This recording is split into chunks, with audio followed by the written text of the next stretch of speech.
재산도 없으면서 시부모 대접은? 며느리의 한마디에 요양원 가겠다는 시어머니. 그런데 며느리가 무릎 꿇은 이유 반전주의. 재산 물려줄 것도 없는 주제에 시부모 대접은 받고 싶어요? 여러분, 이 한마디가 한 가정을 어떻게 바꿔놓았을까요? 70대 시어머니는 그 말을 듣고 방으로 들어가 밤새 눈물을 흘렸습니다. 80이 넘은 시할머니는 입술을 떨며 식사조차 거부했죠. 하지만 이 이야기의 결말은 여러분의 예상과 다를 겁니다. 며느리와 시어머니가 서로를 원망하며 멀어지는 흔한 가족 갈등 이야기가 아닙니다. 오히려 그 반대입니다. 한마디의 상처가 어떻게 세 세대를 하나로 묶는 계기가 되었는지 그 놀라운 반전을 지금부터 들려드리겠습니다. 평생 농사를 지으며 자식들을 키워낸 한 어머니의 이야기입니다. 손에는 굳은 살만 남았고 통장에는 얼마 되지 않는 저축만 있을 뿐이었죠. 그래도 자식들이 잘 살기를 바라는 마음 하나로 살아왔습니다. 아들이 결혼하고 며느리가 들어왔을 때도 그저 가족으로 함께 지내면 그것으로 충분하다고 생각했습니다. 시할머니, 그러니까 어머니의 시어머니도 함께 살고 있었습니다. 80이 넘은 나이에 거동이 불편해지면서 며느리의 손길이 필요한 일이 많아졌죠. 병원 예약, 식사 준비, 빨래, 청소. 며느리는 직장 생활을 하면서도 두 어른을 모시느라 하루하루가 전쟁 같았습니다. 그날도 그랬습니다. 며느리는 회사에서 야근을 하고 돌아왔습니다. 현관문을 열자마자 시할머니가 화장실에서 넘어졌다는 소식을 들었죠. 급히 부축해서 방으로 모시고 저녁 준비를 서둘렀습니다. 그런데 시어머니가 오늘 반찬이 좀 성의 없네 하는 말을 던졌습니다. 그 순간 며느리의 입에서 튀어나온 말이었습니다. 재산 물려줄 것도 없는 주제에 시부모 대접은 받고 싶으세요? 말을 하고 나서 며느리 본인도 놀랐습니다. 하지만 이미 엎질러진 물이었죠. 거실은 순식간에 얼어붙었습니다. 자, 여러분. 본격적인 이야기를 시작하기 전에 잠깐만요. 이 채널은 여러분의 삶에 작은 위로와 깨달음을 전하는 이야기를 매주 전해드리고 있습니다. 구독 버튼과 좋아요 버튼을 눌러주시면 더 많은 분들에게 이런 따뜻한 이야기를 전할 수 있습니다. 알림 설정까지 해두시면 새로운 영상을 가장 먼저 만나보실 수 있어요. 여러분의 작은 클릭 하나가 큰 힘이 됩니다. 그럼 이제 본격적으로 이야기를 이어가 볼까요? 어머니는 며느리의 그 말을 듣고 아무 대꾸도 하지 못했습니다. 가슴이 먹먹하고 목구멍에 뭔가 걸린 것처럼 답답했죠. 곁에서 함께 듣고 있던 시할머니는 손을 부들부들 떨면서 일어나 방으로 들어가 버렸습니다. 저녁 식탁은 그대로 남았고 아무도 숟가락을 들지 않았습니다. 며느리도 자리를 떠났습니다. 자신이 한 말이 얼마나 큰 상처를 남겼는지 알았지만 그 순간엔 사과할 용기가 나지 않았습니다. 아니, 사과해야 한다는 생각보다는 내가 왜 이렇게까지 힘들어야 하지라는 억울함이 먼저 올라왔습니다. 그날 밤 어머니는 방에서 홀로 앉아 있었습니다. 창밖을 내다보며 지난 세월을 떠올렸죠. 남편과 함께 논밭을 일구며 살았던 젊은 시절. 손이 닳도록 일해도 넉넉하지 않았지만 자식들만큼은 배불리 먹이고 학교에 보냈습니다. 큰아들이 대학에 갈 때는 빚을 내서라도 등록금을 마련했죠. 딸이 결혼할 때는 혼수를 제대로 해주지 못해 미안했지만 그래도 손수 김치를 담가 트럭 가득 실어보냈습니다. 그렇게 평생을 자식들을 위해 살았습니다. 자신을 위한 옷 한 벌 사본 적 없고 외식 한 번 제대로 해본 적 없습니다. 남편이 일찍 세상을 떠난 뒤로는 더욱 악착같이 살았습니다. 아들이 결혼할 때 집 한 채라도 마련해주고 싶어서 새벽부터 밤까지 일했죠. 하지만 결국 남은 건 시골의 낡은 집 한 채와 얼마 되지 않는 예금 통장뿐이었습니다. 자식들에게 물려줄 만한 재산은 없었습니다.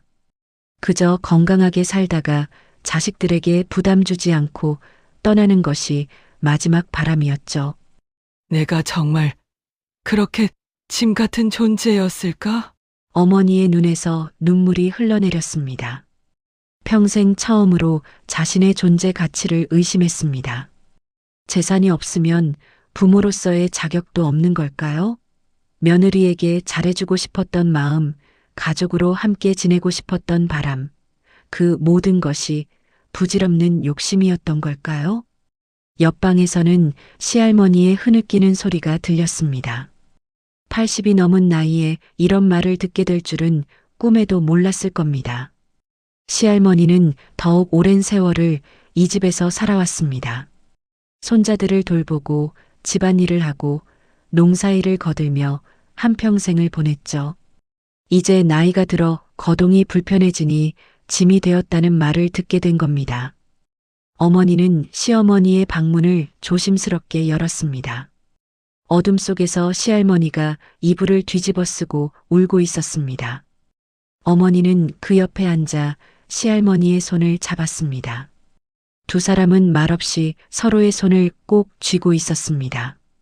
그날 밤 모녀도 아니고 혈연도 아닌 두 여인이 같은 상처로 함께 울었습니다. 평생을 가족을 위해 살아왔지만 결국 재산이 없다는 이유로 대접받을 자격조차 없다는 말을 들은 슬픔. 그 슬픔은 말로 표현할 수 없을 만큼 깊었습니다. 며칠이 지났습니다. 집안의 분위기는 여전히 무겁고 어색했습니다. 며느리는 출근하고 퇴근할 때 간단한 인사만 했습니다. 어머니와 시할머니는 가능한 한 며느리와 마주치지 않으려 했죠. 아들은 그 사이에서 어찌할 바를 몰라 했습니다. 어머니는 밤마다 깊은 고민에 빠졌습니다. 이대로 살 수는 없었습니다. 며느리에게 계속 짐이 되어서도 안 되고 시할머니를 이런 분위기 속에서 지내게 할 수도 없었습니다. 무엇보다 자신의 존엄성을 지키고 싶었습니다. 어느 날 아침 어머니는 은행에 갔습니다. 평생 모아온 예금 통장을 꺼내 들고 창구에 앉았죠. 행원이 통장 잔액을 확인하며 말했습니다. 어머님, 이 돈으로 뭐 하실 건가요? 어머니는 잠시 망설이다가 대답했습니다. 요양원 알아봐야 해서요. 그날 어머니는 집 근처 요양원 몇 곳을 둘러봤습니다. 시설도 살펴보고 비용도 문의했죠. 두 사람이 들어가면 매달 얼마가 드는지, 자신의 저축으로 얼마나 버틸 수 있는지 계산했습니다. 집으로 돌아오는 길, 어머니의 마음은 복잡했습니다. 정말 이게 최선일까? 하지만 며느리에게 더 이상 부담을 주고 싶지 않았습니다. 재산이 없어서 대접받을 자격이 없다는 말을 다시는 듣고 싶지 않았습니다. 그날 저녁 어머니는 가족들을 거실로 불렀습니다. 오랜만에 온 가족이 한자리에 모였습니다. 며느리는 긴장한 표정으로 소파 끝에 앉았고 아들은 어머니의 얼굴을 조심스럽게 살폈습니다. 어머니는 준비해온 봉투 하나를 식탁 위에 조용히 내려놓았습니다. 봉투 안에는 요양원 안내 책자와 상담 예약서가 들어 있었습니다. 얘들아. 그리고 며느리. 어머니의 목소리는 떨렸지만 단호했습니다. 지난번에 내가 한 말, 나도 많이 생각해봤어. 재산도 없으면서 시부모 대접을 바라는 게 욕심이었나 싶더라. 그래서 결정했어. 할머니랑 나, 우리 둘이 요양원으로 갈게. 아들의 얼굴이 굳어졌습니다. 어머니, 갑자기 무슨 말씀을? 어머니는 손을 들어 아들의 말을 막았습니다. 들어봐. 내가 평생 모은 돈이 많지는 않지만 할머니랑 나 둘이 요양원에서 지낼 비용 정도는 돼. 물론 몇 년 못 가겠지만 그래도 너희한테 손 벌리지 않고 우리끼리 알아서 살 수 있어. 너희 가정에는 더 이상 부담 안 줄게. 시할머니도 고개를 끄덕이며 말했습니다. 그래. 우리가 여기서 눈치 보며 사느니 차라리 우리끼리 편하게 지내는 게 나을 것 같구나. 거실은 침묵에 휩싸였습니다. 어머니의 목소리는 담담했지만 그 속에 담긴 상처와 결단의 무게를 모두가 느낄 수 있었습니다. 재산이 없다는 이유로 가족으로서의 자리를 포기해야 하는 슬픔, 평생을 함께 살아온 집을 떠나야 하는 아픔, 그 모든 것이 그 봉투 하나에 담겨 있었습니다. 어머니는 며느리를 바라보았습니다. 원망하는 눈빛도 화난 표정도 아니었습니다. 그저 담담하고 조용한 눈빛이었죠. 내 말이 틀린 건 아니야. 우리가 물려줄 재산이 없는 건 사실이니까. 그래서 우리 스스로 해결하기로 한 거야. 이제 마음 편하게 지내려. 그 순간 며느리의 얼굴에서 핏기가 싹 가셨습니다. 손이 부들부들 떨리기 시작했죠. 며느리는 벌떡 일어나 식탁 앞으로 다가갔습니다. 그리고 봉투를 확 밀어냈습니다. 아니에요. 안 돼요. 며느리의 목소리가 터져 나왔습니다. 모두가 놀라 며느리를 쳐다봤습니다. 며느리의 눈에서 눈물이 주르륵 흘러내렸습니다. 어머니, 제가 잘못 들으신 것 같아요. 아니, 제가 잘못 말한 거예요. 정말 잘못했어요. 며느리는 어머니 앞에 무릎을 꿇었습니다. 시할머니의 손을 꼭 잡으며 울먹이기 시작했죠. 그날 제가 한 말, 그건 어머니와 할머니를 내보내고 싶어서 한 말이 절대 아니었어요. 정말로요. 저도 그 말을 하고 나서 얼마나 후회했는지 몰라요. 밤마다 잠도 못 잤어요. 며느리는 목이 메어 말을 잇지 못했습니다. 잠시 숨을 고르고 나서 다시 입을 열었습니다. 사실은요. 저 그날 회사에서 정말 힘든 일이 있었어요. 상사한테 혼나고 프로젝트는 엉망이 되고 거기다 집에 오는 길에 차가 고장나서 1시간이나 기다렸어요. 그래서 집에 왔을 땐 이미 지쳐서 쓰러질 것 같았죠. 며느리는 손등으로 눈물을 닦으며 계속 말했습니다. 그런데 집에 오니까 할머니가 화장실에서 넘어지셨다는 얘기를 듣고 급하게 부축해드리고 저녁을 준비했어요. 저도 밥을 못 먹은 상태였는데 그때 어머니가 반찬이 성의 없다고 하시니까 그만 제 감정이 폭발해버린 거예요. 어머니와 시할머니는 말없이 며느리를 바라봤습니다. 저는 어머니와 할머니를 대접하고 싶어요. 진심으로요. 그런데 제가 그걸 제대로 못 해드리는 것 같아서 너무 미안하고 죄송해서 그 마음이 엉뚱하게 튀어나온 거예요. 재산이 없으시니 제가 더 잘해드려야 하는데 그러지 못해서 죄송하다는 의미였어요. 근데 그게 완전히 반대로 나와버렸어요. 며느리는 두 손으로 얼굴을 가렸습니다. 어깨가 들썩이며 울음을 터뜨렸습니다. 저도 부모님 모시고 사는 게 처음이에요. 직장 생활하면서 집안일 하는 것도 버거운데 거기다 어른 두 분을 모시려니 정말 힘들 때가 많아요. 하지만 그게 어머니와 할머니 잘못이 아니잖아요. 제가 능력이 부족한 거죠. 아들이 옆에서 며느리의 어깨를 감싸 안았습니다. 며느리는 남편의 품에서 한참을 울었습니다. 제가 정말 원망스러운 건 재산이 없다는 게 아니에요. 제 자신이 부족한 게 원망스러운 거예요.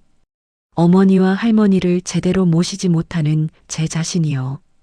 그 감정을 제대로 표현하지 못하고 엉뚱한 말을 해버린 거예요. 며느리는 고개를 들어 두 어른을 번갈아 보았습니다.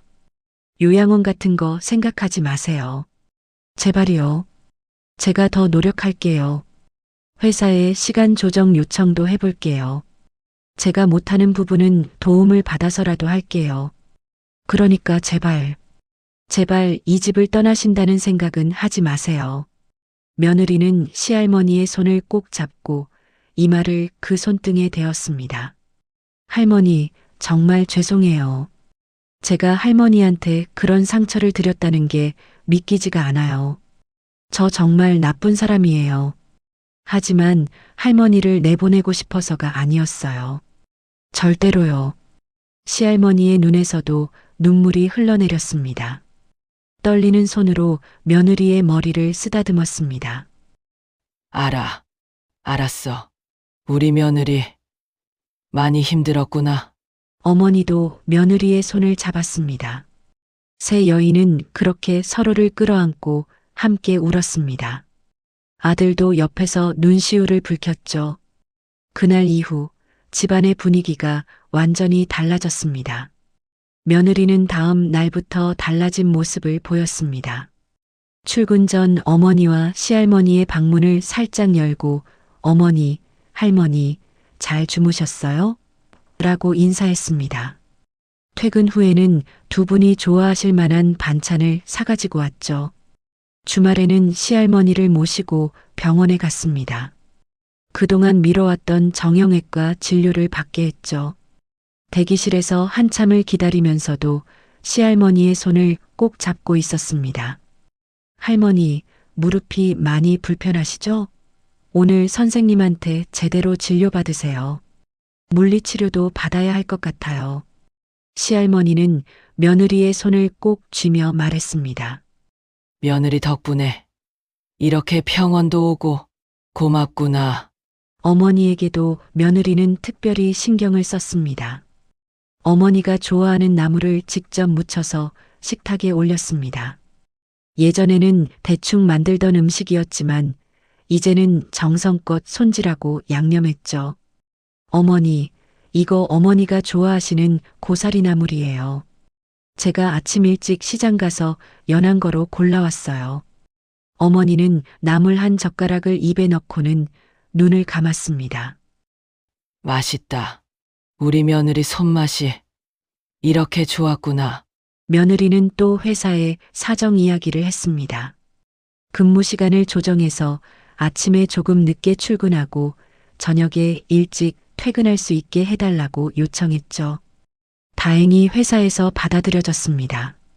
저녁 시간이 생기니 며느리는 두 어른과 함께 TV를 보며 시간을 보낼 수 있었습니다.